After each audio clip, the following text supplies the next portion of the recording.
Hello friends, आज की इस नई वीडियो में आप सभी का बहुत बहुत स्वागत है।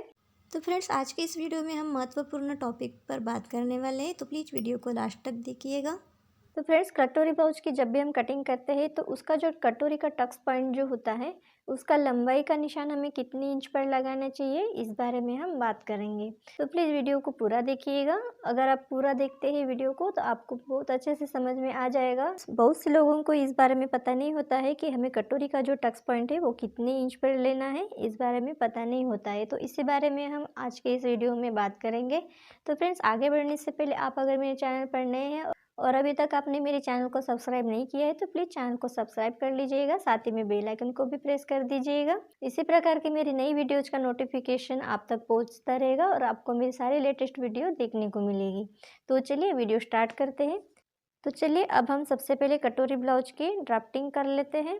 तो इस प्रकार से देखिए, हम एक लाइन खींच देते हैं सीधा। तो इस प्रकार से देखिए हम लंबाई का मार्किंग कर लेते हैं। यहाँ पर ब्लाउज की तैयार लंबाई 13 इंच है, तो उसमें हम 1 इंच एक्स्ट्रा लेंगे मार्जिन के लिए। तो इस प्रकार से हम यहाँ पर एक लाइन खींच देते हैं। तो यहाँ पर मैंने ये बराबर 14 इंच लिया है टोटल लंबाई, देखिए इस प्रकार से। अब यहाँ पर देखिए हम शोल्डर की मार्किंग कर लेते हैं। 13 इंच शोल्डर है तो 6.5 इंच होगा उसका आधा, और इसमें से हम 1.5 इंच माइनस करेंगे। तो देखिए ये 1 इंच और ये आधा, तो यहाँ पर हम 5 इंच पर इसका शोल्डर लेंगे। तो ये देखिए इस प्रकार से हमने ये 5 इंच इसके शोल्डर लिए हैं। देखिए ज़्यादा डीप नेक अगर होता है तो हम सीधा सीधा 2 इंच कम कर लेते हैं शोल्डर में से, और नॉर्मल अगर गला रहता है तो उसमें से हम 1.5 इंच माइनस करते हैं। तो यहाँ पर मैंने अभी 1.5 इंच माइनस किया है नॉर्मल गले के हिसाब से। आप अपने हिसाब से यहाँ से कम ज़्यादा कर सकते हैं। अब यहाँ पर देखिए शेप निशान हम नीचे की तरफ भी लगा लेते हैं 5 इंच पर। अब यहाँ से सीधा लाइन खींच देंगे इस प्रकार से। अब आर्मोल की लंबाई हम यहाँ पर लेंगे 5.5 इंच। तो इसको हम यहाँ पे देखिए इस तरह से मिला देते हैं इस लाइन से।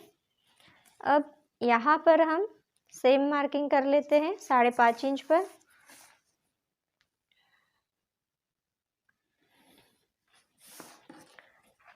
अब यहाँ पर हम चेस्ट का 4 पार्ट लेंगे। तो 34 इंच चेस्ट है तो उसका 4 पार्ट हम यहाँ पर लेंगे 8.5 इंच इस प्रकार से। और यहाँ पर हम 1.5 इंच लेंगे एक्स्ट्रा मार्जिन के लिए। यहाँ पर हम इसको इस तरह से हाफ कर लेते हैं और यहाँ पर एक निशान लगाते हैं, और इस तरफ भी हम टेप को इस तरह से रखते हैं और यहाँ पर इसका भी हम हाफ कर लेते हैं। तो इस प्रकार से अब यहाँ से हम देखिए इस तरह से आर्मोल का शेप दे देते हैं। यहाँ पर देखिए इस तरह से हमने आर्मोल का शेप दे दिया है। तो इसको हम इस तरह से डार्क कर लेते हैं।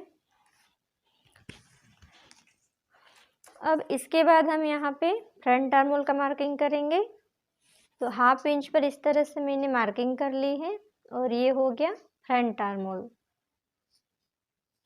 अब इसके बाद आता है हमारा यहाँ पे नेक की चौड़ाई। तो हम यहाँ पे नेक की चौड़ाई रख रहे हैं 2.25 इंच इस प्रकार से, और सामने का गला जो है उसकी लंबाई हम यहाँ पे रख रहे हैं 6.5 इंच। ये हो गया। अब यहाँ नीचे की तरफ हम चौड़ाई रख रहे हैं 2.5 इंच। यहाँ पर बॉक्स बना लेंगे इस प्रकार से, और ये हो गया सामने का गला। अब देखिए यहाँ पर हमें कटोरी का टक्स पॉइंट का जो है मार्किंग करना है। तो किस तरह से करेंगे, किस हिसाब से करेंगे, यहाँ पर ध्यानपूर्वक देखिएगा। तो देखिए बॉडी से जब मैंने मेजरमेंट लिया था तो 9.5 इंच इसका बस्ट पॉइंट आया था। तो उसका हम देखिए यहाँ पर इस तरह से शोल्डर पे टेप रखेंगे इस प्रकार से, और ये देखिए ये है 9.5 इंच इसका बस्ट पॉइंट। तो इसमें हमें 1 इंच प्लस करना होता है ना। 1 इंच प्लस करना होता है, वो किस लिए, 1/2 इंच ऊपर शोल्डर की तरफ दबेगा और हाफ इंच किस लिए, देखिए हाफ इंच इसलिए एक्स्ट्रा लेते हैं हम क्योंकि यहाँ से जब हम कटोरी अटैच करते हैं, यहाँ से इस तरह से शेप रहता है कटोरी का, और यहाँ से हम जब कटिंग करते हैं तो उसके बाद जब हम ब्लाउज की स्टिचिंग करते हैं तो यहाँ पर हाफ इंच दबता है, तो उसके लिए ये हाफ इंच, और यहाँ पर शोल्डर में हाफ इंच दबता है, तो उसके लिए हमें 1 इंच एक्स्ट्रा लेना होता है। तो 1 इंच हम यहाँ पर एक्स्ट्रा लेते हैं तो कितना हो जाएगा, ये 10.5 इंच हो जाएगा, है ना। ये हो गया 10.5 इंच। अब 10.5 इंच ये हो गया, इसके बाद हमें 1 इंच एक्स्ट्रा और लेना होता है यहाँ पर, है ना। तो 1 इंच एक्स्ट्रा जब हम यहाँ पे लेते हैं उसके बाद यहाँ पर, तो ये रहेगा हमारा 11.5 इंच पर इसका बेल्ट मार्किंग। तो यहाँ पर हम बेल्ट की मार्किंग जो करेंगे वो 11.5 इंच पर करेंगे। तो देखिए 9.5 इंच हो गया इसका बस्ट पॉइंट, उसमें हमने 1 इंच प्लस किया ऊपर और यहाँ मार्जिन के लिए, और एक्स्ट्रा 1 इंच हमने यहाँ पे लिया है, तो ये होगा 11.5 इंच। तो कुल मिला के हमने यहाँ पे 2 इंच प्लस किया, बस्ट पॉइंट लिया, उसके बाद हमने 2 इंच प्लस किया, तो यहाँ पर से हमारा जो है बेल्ट का मार्किंग रहेगा। तो ये देखिए 11.5 इंच पर मैंने यहाँ पे इस तरह से मार्किंग की है। सेम मार्किंग हम इस तरफ से कर लेते हैं।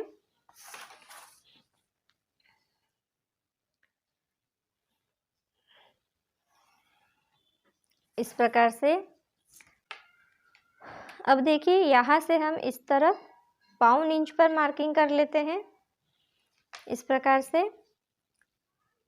और ये देखिए इस प्रकार से ये आएगा तिरछा। अब इसके बाद हम कटोरी की चौड़ाई लेंगे, तो कटोरी की चौड़ाई हम यहाँ पर लेंगे 5.5 इंच। देखिए इस प्रकार से सेम मार्किंग हम इस तरफ भी कर लेते हैं। अब इसके बाद देखिए यहाँ पर हम इस तरह से टेप रखेंगे ऊपर शोल्डर की तरफ, और यहाँ पर हम लगभग 4.25 इंच पर इस तरह से मार्किंग करेंगे। अब यहाँ से हम इसको इस तरह से रखेंगे फ्रेंच कर्व को, और देखिए इस प्रकार से हम यहाँ पे एक लाइन खींच देंगे। तो इस प्रकार से हमने इसको यहाँ पे जॉइंट कर लिया है। अब यहाँ से देखिए ये जो कटोरी का शेप है ये इस प्रकार से आएगा, देखिए इस प्रकार से। तो ये जो मैंने लाइन खींची है इसके इस तरफ से मैंने सिर्फ 2 पॉइंट जितना अंतर रखा है और इसको इस तरह से घुमाते हुए लाया है, देखिए इस प्रकार से। तो ये जो हमारी कटोरी बनेगी यहाँ पर ये बराबर गोल कटोरी बनेगी। अब इसके बाद हम देखिए कमर की मार्किंग कर लेते हैं। तो कमर है 27 इंच, तो उसका 4 पार्ट हम यहाँ पर ले रहे हैं 6.25 इंच। तो देखिए इस प्रकार से ये हो गया 6.25 इंच। और यहाँ पर हम देखिए अभी सिर्फ सामने वाले पल्ले की कटिंग कर रहे हैं, पीछे के पल्ले की कटिंग मैं यहाँ पर नहीं कर रही हूँ। तो मैं बस सिर्फ आपको यहाँ पे कटोरी के बारे में ही जानकारी दे रही हूँ, तो इसीलिए मैं यहाँ पे अभी सिर्फ 1.5 इंच ले रही हूँ एक्स्ट्रा। अगर हम देखिए सामने और पीछे का पल्ला एक साथ कट करते हैं तो पीछे के पल्ले के लिए हमें यहाँ पे 1 इंच एक्स्ट्रा देना होता है टक्स के लिए। तो अभी हम सिर्फ सामने वाला पल्ला कट कर रहे हैं तो हम यहाँ पे सिर्फ 1.5 इंच लेंगे एक्स्ट्रा मार्जिन के लिए। अब देखिए इन निशानों को हम इस तरह से मिला देते हैं। अब देखिए यहाँ पर हम इसका कटोरी का सेंटर निकालेंगे, तो इस प्रकार से टेप को रखेंगे और इसको इस तरह से फोल्ड करेंगे, और यहाँ पर देखिए सेंटर पर हम इस तरह से मार्किंग करेंगे, और यहाँ पर ऊपर की तरफ 1 इंच पर हम एक निशान लगाएंगे, देखिए इस प्रकार से।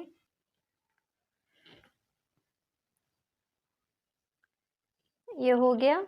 अब देखिए यहाँ पर ये जो पैटर्न है ये कंप्लीट है, इसको हम कट कर लेते हैं यहाँ पर।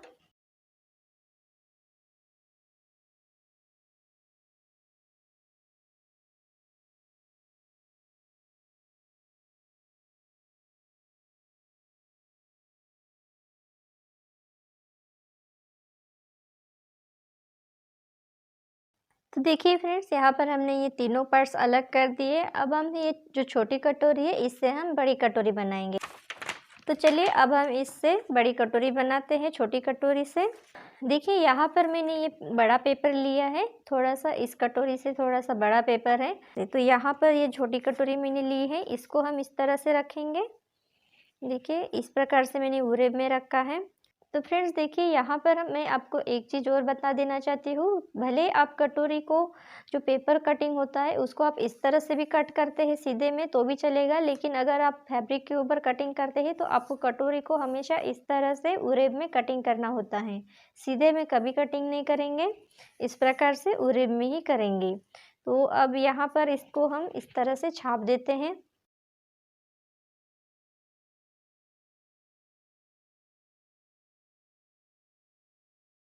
तो देखिए इस प्रकार से मैंने इसको यहाँ पे छाप दिया है और ये जो सेंटर वाला मार्किंग है इसको भी मैंने यहाँ पे लगा दिया है। तो ये देखिए इसको अब हम साइड में रख लेते हैं।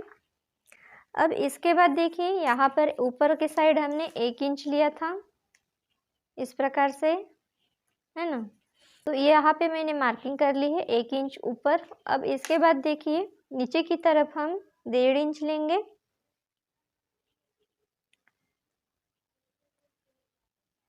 इस प्रकार से देखिए ये हमने 1.5 इंच ले लिया। अब ऊपर की तरफ हम इसको मिला देते हैं, तो ये पूरा मिला के 2.5 इंच का ये टक्स बनेगा कटोरी का।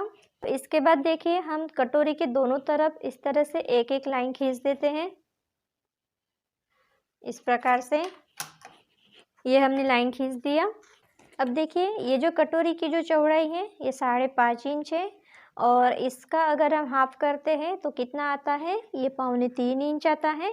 तो 3.25 इंच में हम 1.5 इंच लेते हैं टक्स की जो चौड़ाई रहती है वो, और यहाँ दोनों साइड हमें हाफ इंच लेना होता है। कटोरी जब हम स्टिच करते हैं तो हाफ इंच हमारा मार्जिन में जाता है। तो इसी प्रकार से देखिए ये पूरा मिला के 5.25 इंच होता है। तो 2.5 इंच और ये 1.5 इंच टक्स का और ये हाफ इंच यहाँ पे रहेगा मार्जिन के लिए। तो अभी देखिए ये बराबर 4.25 इंच पर इस तरह से हम मार्किंग करेंगे इस लाइन पे। तो आप समझ ही गए होंगे कि हमने ये किस हिसाब से मेजरमेंट लिया है। और अगर आपको समझ में नहीं आता है तो प्लीज़ कमेंट करके बताइएगा, मैं किसी और वीडियो में और आपको एक्सप्लेन करके बताऊंगी। तो देखिए इसी हिसाब से हमने यहाँ पे ये मार्किंग की है इस लाइन पे। तो ये इतना अंतर यहाँ पे 4.25 इंच का है, तो सेम निशान हम इस तरफ भी लगाएंगे। देखिए इस प्रकार से ये 4.25 इंच पर मार्किंग करेंगे और इसको भी हम इस तरह से मिला देते हैं। ये देखिए ये हो गया। अब इसके बाद देखिए इस तरफ हम हाफ इंच लेंगे मार्जिन के लिए। आप चाहे तो हाफ इंच से कम भी ले सकते हैं। आप जितना मार्जिन दबाते हैं जब आप ब्लाउज की स्टिचिंग करते हैं और जितना आप मार्जिन दबाते हैं उतना ही मार्जिन इस तरफ लेंगे और इस तरफ भी हम हाफ इंच का मार्जिन लेंगे। अब देखिए दोनों तरफ मैंने हाफ इंच का मार्जिन ले लिया है। अब इस निशान को हम इस तरह से मिला देते हैं और यहाँ पर देखिए ये जो मैंने हाफ इंच का यहाँ पे मार्किंग किया है इसको हम इस तरह से, देखिए इस तरह से, तो यहाँ से देखिए हम कटोरी का शेप दे देते हैं। तो इसको मैं इस तरह से फैलाते हुए ले जाऊंगी। अब इसको हम डार्क कर लेते हैं। तो फ्रेंड्स देखिए इस प्रकार से ये जो कटोरी है ये हमारी रेडी हो गई है। ये बड़ी कटोरी हमने यहाँ पे रेडी कर ली है। तो चलिए अभी हम सबसे पहले इसको कट कर लेते हैं।